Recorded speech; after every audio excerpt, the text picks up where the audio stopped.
स्वागत है आप सभी का S I T technical classes में। जैसा कि आप जानते हैं कि सीबीटी एग्जाम की दृष्टि से 2020 एमसीक्यू सीरीज चलाई जा रही है जो इलेक्ट्रीशियन सेकेंड ईयर के लिए है, जिसमें इलेक्ट्रीशियन टेट थ्योरी के महत्वपूर्ण प्रश्नों को हल कराया जा रहा है। आज हम 3 फेज इंडक्शन मोटर के सभी महत्वपूर्ण प्रश्नों को हल करेंगे जो नीमी पीडीएफ से लिए गए हैं। तो वीडियो में आगे बढ़ते हैं। इससे पहले यदि आप चैनल पर नए हैं तो चैनल को सब्सक्राइब करके बेल आइकन प्रेस कर दीजिए और ऑल पे क्लिक कर दीजिए। तो चलिए वीडियो में आगे बढ़ते हैं और प्रश्नों को पढ़ना स्टार्ट करते हैं। तो आज का पहला प्रश्न पढ़ना स्टार्ट करते हैं और इस सीरीज का 121 नंबर क्वेश्चन है। डीसी शंट मोटर में क्या प्रभाव पड़ता है यदि इसकी आपूर्ति टर्मिनलों को आपस में बदल दिया जाए। एक बार फिर से प्रश्न सुनिए। डीसी शंट मोटर के टर्मिनलों को यदि आपस में बदल दिया जाए तो क्या प्रभाव पड़ता है।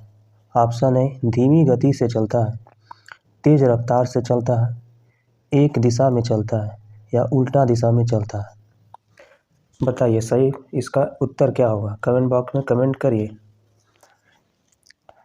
तो डीसी शंट मोटर ऐसा मोटर है जिसके आर्मेचर के समानांतर में फील्ड वाइंडिंग जुड़ी होती है और इसकी दिशा आर्मेचर या फील्ड वाइंडिंग के टर्मिनलों में से किसी एक को बदलने से बदलती है, ना कि टर्मिनल की दिशा बदलने से। इसका मतलब कि एक ही दिशा में कार्य करेगा। ऑप्शन नंबर सी सही है। चलिए अगला प्रश्न देखते हैं। प्रश्न संख्या 122 नंबर। प्रश्नों को बड़े गौर से देखिएगा क्योंकि आपके एग्जाम में यही प्रश्न आने वाले हैं, इसी से संबंधित सभी प्रश्न आने वाले हैं। यदि डीसी शंट मोटर की फील्ड वाइंडिंग ओपन सर्किट में हो तो गति पे क्या प्रभाव पड़ेगा।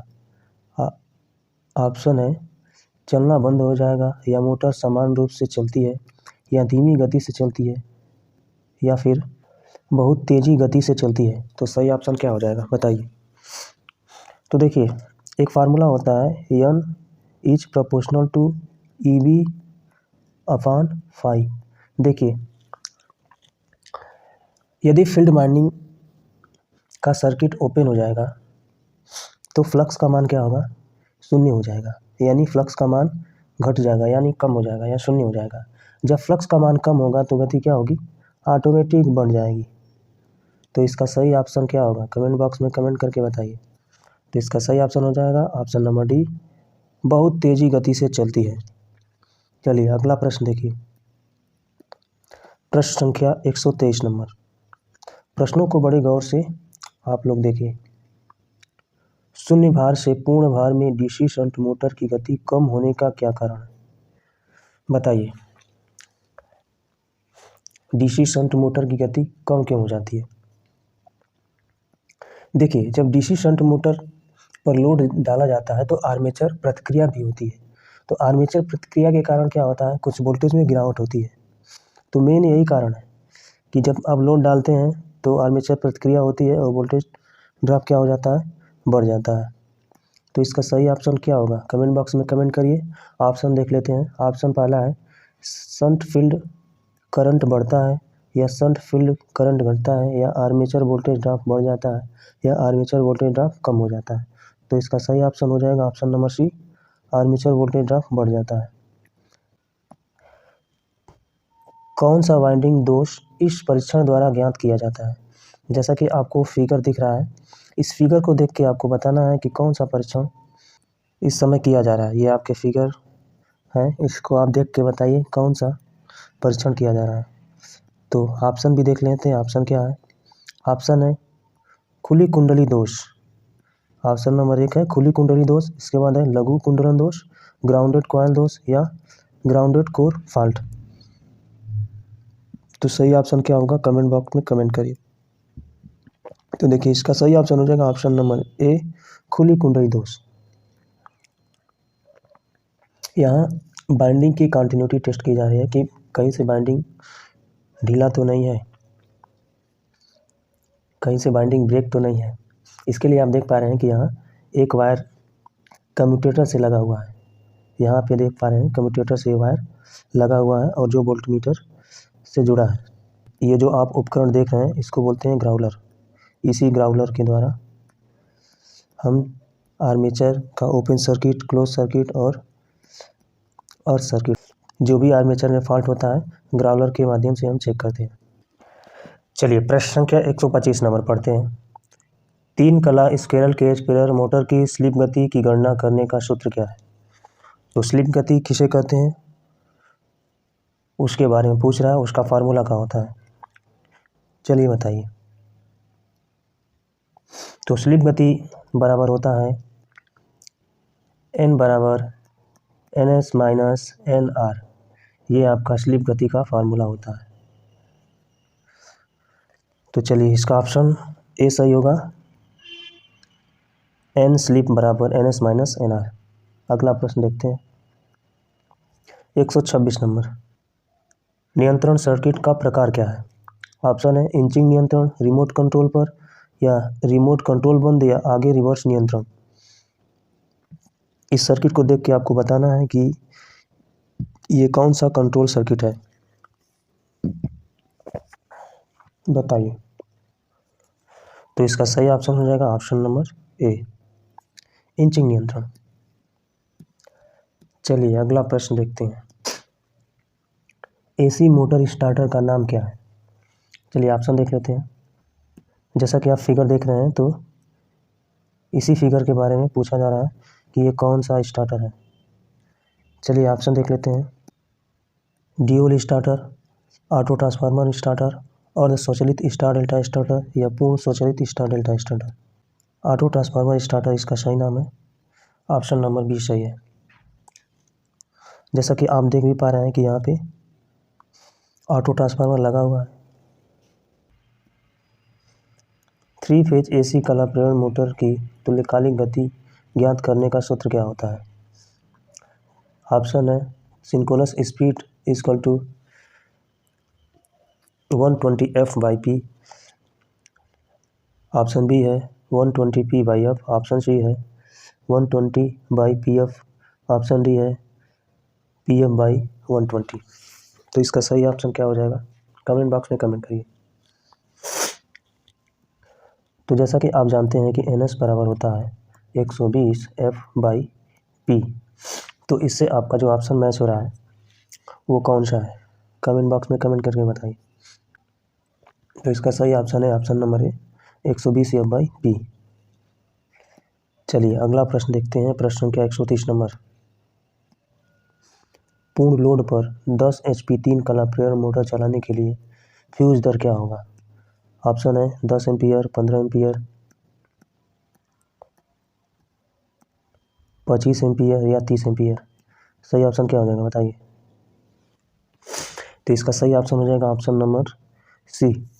देखिए 10 HP का अगर मोटर है तो हमें क्या करना है, 10 का 1.5 गुना कर देना है, 10 में आपको 1.5 से गुणा करना है, तो कितना हो जाएगा 15 एम्पियर हो जाएगा।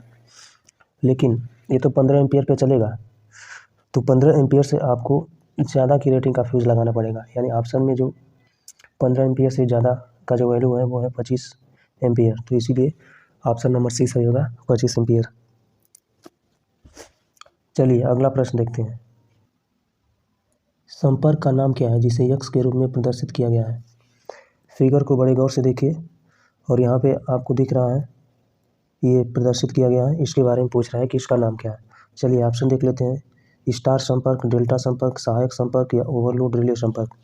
तो इसका सही ऑप्शन क्या हो जाएगा बताइए। तो आपको दिख रहा है कि जो ऑन पुश बटन है उसके ठीक पैरेलल में यहाँ पे इसको लगाया गया है, तो इसको हम बोलते हैं ऑक्सिलरी कॉन्टैक्ट, यानी सहायक संपर्क, इसी का नाम है ऑक्सिलरी कॉन्टैक्ट। ऑक्सिलरी कॉन्टैक्ट का मेन काम है कॉन्टैक्टर को होल्ड करना। चलिए अगला प्रश्न देखते हैं 132 number. AC motor stator binding का प्रकार क्या है? ऑप्शन है single layer basket binding, double layer basket binding, या जटिल कुंडलन बाइंडिंग, या हीरा कुंडलन बाइंडिंग। बताइए इसका सही ऑप्शन क्या होगा। तो इसका सही ऑप्शन है option number A, single layer basket binding. तो कुछ इस तरह का बास्केट बाइंडिंग की जाती है सिंगल लेयर की। 3 कला इंडक्शन मोटर की प्रतिशत स्लिप की गणना करने के लिए किस सूत्र का उपयोग किया जाता है? जैसा कि ऑप्शन आप देख रहे हैं, पहला ऑप्शन है NS माइनस NR अपान NS इंटू 100। दूसरा ऑप्शन है NR माइनस NS अपान NS गुणे 100। ऑप्शन तीसरा है NS माइनस NR बटा में NR इंटू 100 और NR बटा में NS अपान NR इंटू 100। ये ऑप्शन नंबर 4 है। तो इसमें कौन सा ऑप्शन सही होगा? ये प्रतिशत स्लिप की बात कर रहा है। तो प्रतिशत स्लिप देखिए, भिन्नात्मक स्लिप जो होता है वो होता है NS माइनस NR बटा में NS, और प्रतिशत स्लिप निकालना है तो इसमें 100 का गुणा कर दीजिए, यही आपका हो जाएगा प्रतिशत स्लिप। तो यहाँ पे सही ऑप्शन कौन सा दिख रहा है आपको?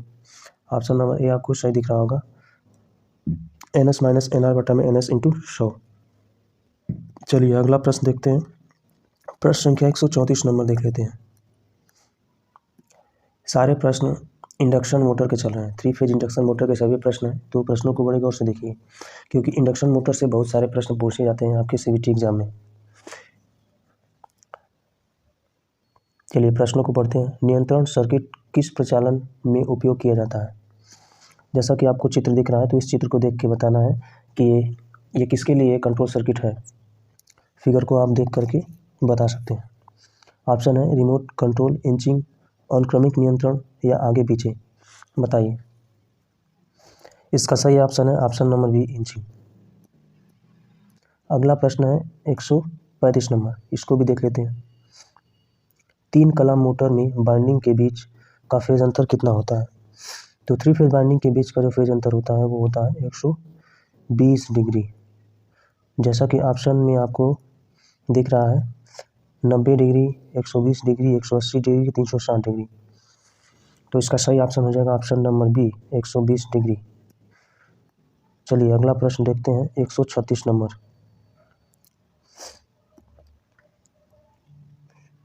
एक्स चिह्नित भाग का नाम क्या है? तो इस भाग का नाम पूछ रहा है, इसका नाम क्या है? चलिए ऑप्शन देख लेते हैं, शाफ्ट, ब्रश, बियरिंग या स्लिप रिंग। तो इसका सही ऑप्शन हो जाएगा option number D, slip ring. Slip ring इसका सही है। ये है आपका शाफ्ट और ये है आपका आर्मेचर।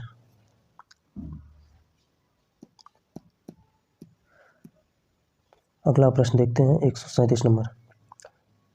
AC कॉइल बाइंडिंग का नाम क्या है? पहला है आधा कुंडलन बाइंडिंग, बी पूरा कुंडलन बाइंडिंग, सिंगल लेयर बाइंडिंग या दोहरी परत बाइंडिंग। सही ऑप्शन क्या हो जाएगा बताइए। तो इसका सही ऑप्शन हो जाएगा ऑप्शन नंबर बी, पूरे कुंडलन बाइंडिंग यानी होल कॉइल बाइंडिंग। अगला प्रश्न देखते हैं, कुंडली बाइंडिंग का नाम क्या है? ऑप्शन है कंसेंट्रिक कॉइल बाइंडिंग, वितरित कुंडलन बाइंडिंग या जाल आकार का कुंडलन बाइंडिंग। तो इसका सही ऑप्शन क्या हो जाएगा? तो इसका सही ऑप्शन हो जाएगा ऑप्शन नंबर डी, हीरे की जाली के आकार की कुंडलन बाइंडिंग। चलिए अगला प्रश्न देखते हैं।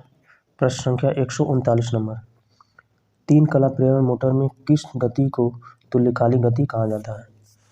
ऑप्शन है शून्य भार गति, फुल लोड स्पीड या चुंबकीय क्षेत्र से घूमने वाली गति या स्टेटर रोटर के बीच सापेक्ष गति। तो इसका सही ऑप्शन हो जाएगा ऑप्शन नंबर सी, चुंबकीय क्षेत्र से घूमने वाली गति को सिंक्रोनस गति के नाम से जाना जाता है। चुंबकीय क्षेत्र से घूमने वाली गति 3 फेज या 2 फेज के द्वारा प्राप्त होता है। चलिए आज की क्लास का ये अंतिम प्रश्न है, प्रश्न संख्या 140 नंबर। स्टार्टर का प्रतीक का नाम बताइए। तो चलिए स्टार्टर को देख लेते हैं, कौन सा स्टार्टर दिया है। ऑप्शन है dual starter, auto transformer starter, स्वचालित स्टार डेल्टा स्टार्टर या अर्ध स्वचालित स्टार डेल्टा स्टार्टर। बताइए।